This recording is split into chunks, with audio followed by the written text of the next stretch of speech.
PM Modi की हत्या की कथित साजिश नाकाम। ढाका में अमेरिकी अधिकारी की मौत और रूस का कथित सहयोग।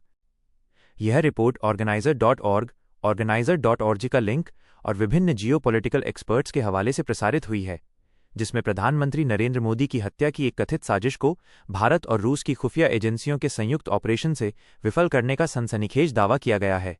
इस पूरे घटनाक्रम को बांग्लादेश की राजधानी ढाका में एक अमेरिकी अधिकारी की रहस्यमय मौत से जोड़ा जा रहा है। अमेरिकी अधिकारी की ढाका में रहस्यमय मौत। मृतक का नाम Terence Orville Jackson. Terence Orville Jackson. पद अमेरिकी स्पेशल फोर्सेज ऑफिसर। घटना ऑर्गेनाइजर.org की रिपोर्ट के अनुसार 31 अगस्त को बांग्लादेश की राजधानी ढाका के एक होटल में उनकी रहस्यमय मौत हो गई। आशंका कुछ एक्सपर्ट्स ने संदेह जताया है कि क्या अमेरिकी अधिकारी भारत और प्रधानमंत्री नरेंद्र मोदी को निशाना बनाने के किसी गुप्त मिशन पर ढाका में तैनात था। रिपोर्ट के दावे टेरेंस जैक्सन को कथित तौर पर बांग्लादेश सेना को प्रशिक्षित करने के बहाने सेंट मार्टिन द्वीप पर भेजा गया था। भारत रूस का संयुक्त ऑपरेशन और साजिश की विफलता। मुख्य दावा कई एक्सपर्ट्स का मानना है कि प्रधानमंत्री नरेंद्र मोदी की हत्या की साजिश रची गई थी, जिसे भारत और रूस की खुफिया एजेंसियों के संयुक्त अभियान जॉइंट ऑपरेशन ने विफल कर दिया। Dhaka connection geopolitical experts Dhaka में अमेरिकी अधिकारी की मौत को इसी गुप्त ऑपरेशन का परिणाम मान रहे हैं। CIA की भूमिका पर सवाल। अमेरिकी खुफिया agency central intelligence agency CIA दुनिया भर में शासन विरोधी गतिविधियों और सरकारों को अस्थिर करने के लिए जानी जाती है, और इस घटना के पीछे दक्षिण एशिया में उसकी सक्रियता को लेकर नए सवाल खड़े हो गए हैं। मोदी पुतिन की गुप्त बातचीत। समय जिस दिन टेरेंस आर्विल जैक्सन मृत पाए गए, उसी दिन प्रधानमंत्री नरेंद्र मोदी चीन के तियानजिन में शंघाई सहयोग संगठन SCO शिखर सम्मेलन में थे।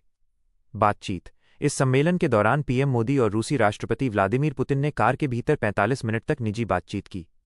विश्लेषण विश्लेषकों का मानना है कि इस गोपनीय बैठक में दोनों नेताओं ने कथित तौर पर इस साजिश और उस गुप्त ऑपरेशन पर चर्चा की, जिसके परिणाम स्वरूप अमेरिकी अधिकारी ढाका में मारा गया।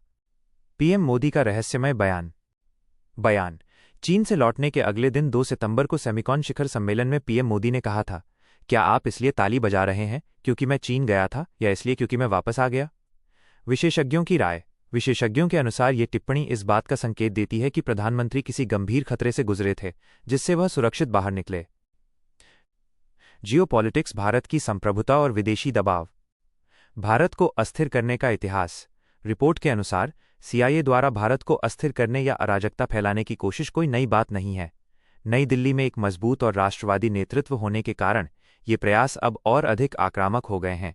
भारत की नीति प्रधानमंत्री मोदी के नेतृत्व में भारत संप्रभुता, राष्ट्रीय सुरक्षा और क्षेत्रीय अखंडता को प्राथमिकता देता है और बाहरी ताकतों के दबाव के आगे झुकने को तैयार नहीं है। निष्कर्ष ये नया भारत अब एक दृढ़ और आत्मविश्वासी राष्ट्र के रूप में उभरा है, जो किसी भी परिस्थिति में अपने राष्ट्रीय हितों से समझौता नहीं करेगा।